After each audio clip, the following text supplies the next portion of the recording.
Alright, welcome back everyone. In this video we're going to be taking a look at some ways that we can determine whether or not lines are parallel. Now in the previous section we looked at some unique situations that occur when a transversal intersects two lines that we know are parallel, right?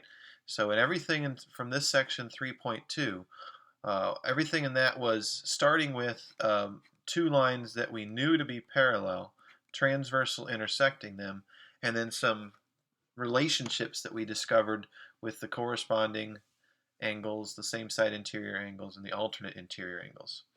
In this section, we're going to kind of turn that around. We're going to use information about pairs of angles to determine whether or not two lines are parallel. So, if we remember back to what we learned in postulate 10, we learned that if two lines are cut by a transversal, if two parallel lines, I should add that in, if two parallel lines are cut by a transversal, then the corresponding angles are congruent. Well, now we have postulate 11. It's the converse of postulate 10. So it takes the conclusion of postulate 10 and makes it the hypothesis. If two lines are cut by a transversal so that the corresponding angles are congruent, then the lines have to be parallel.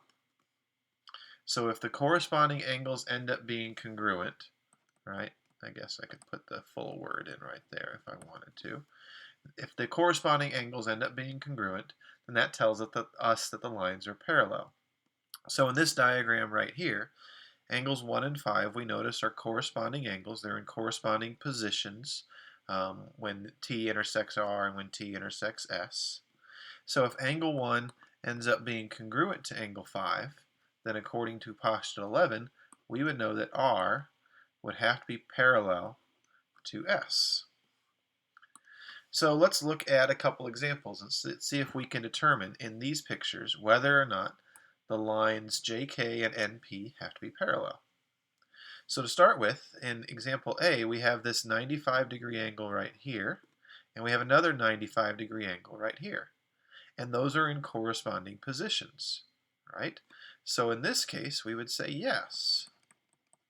Line JK would be parallel to line NP by postulate 11, or because the corresponding angles are congruent, right? So we could maybe say because corresponding angles are congruent if we didn't want to have to try and memorize the numbers of the postulates.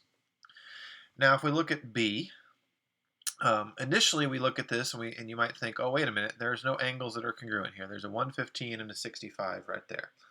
But if we think about some of the other things that we've learned, like for instance that if this is a 115-degree angle right here, this up here is also a 115-degree angle because they're vertical angles.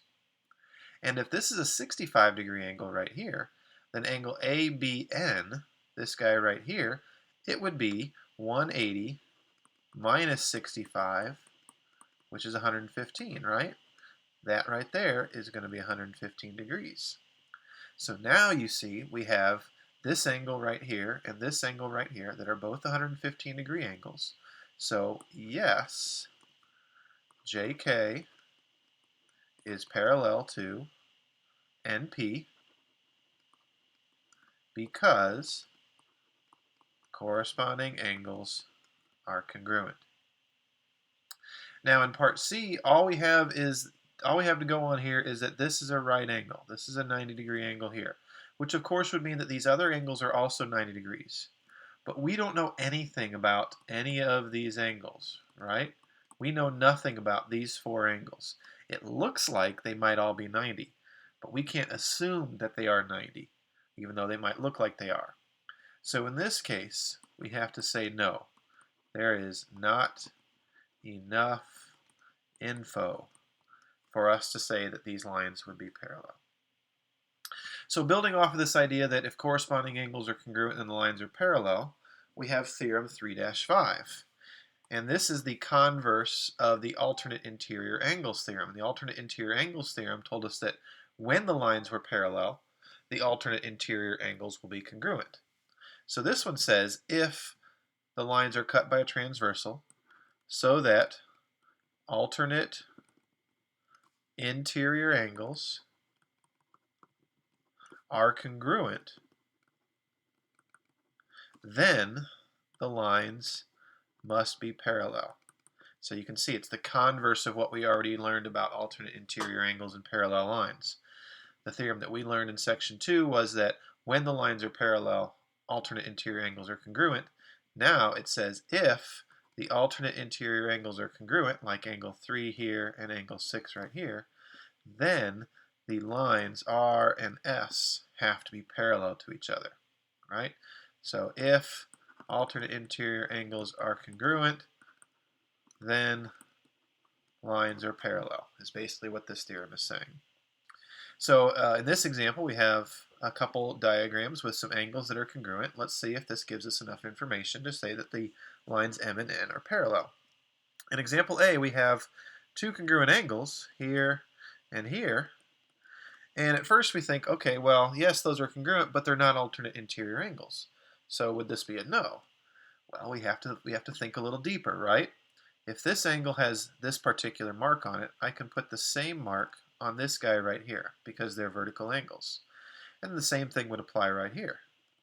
Now we have this angle and this angle, which are alternate interior angles.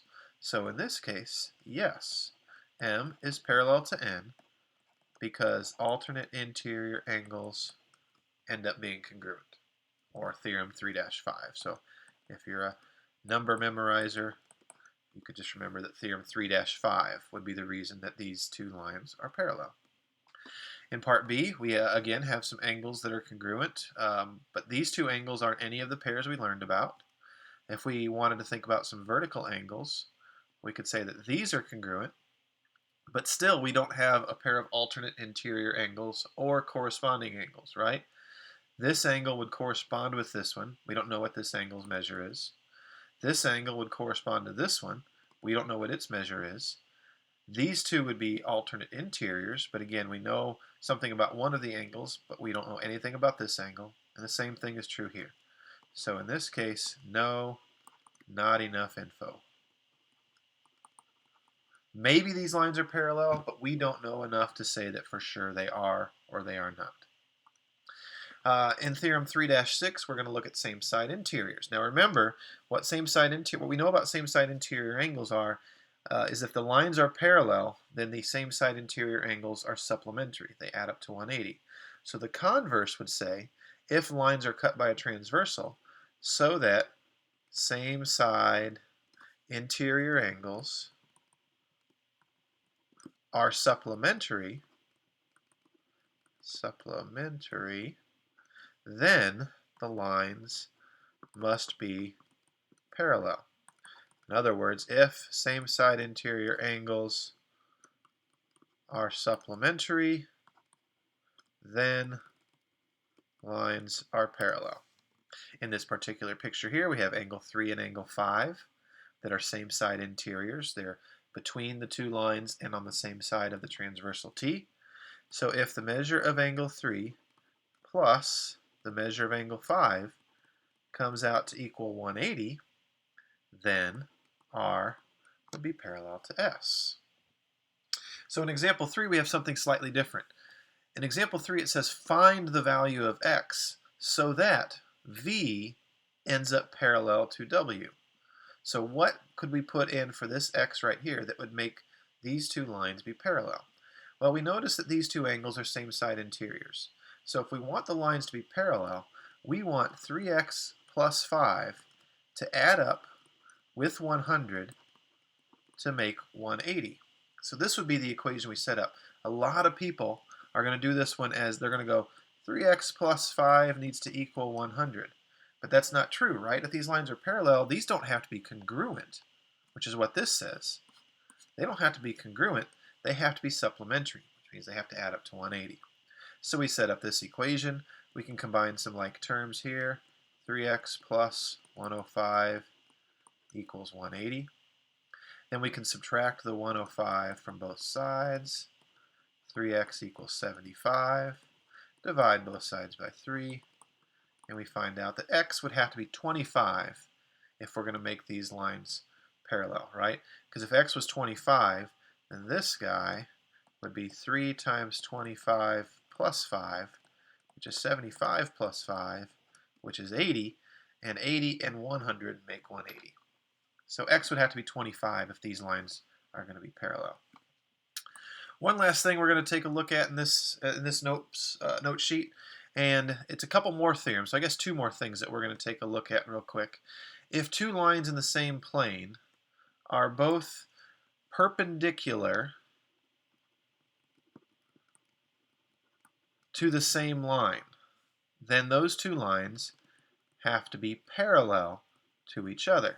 So for instance, if E is perpendicular to D, so here's a 90-degree angle right here, and A is perpendicular to D, so let's say there's a 90-degree angle right there, then E has to be parallel to A.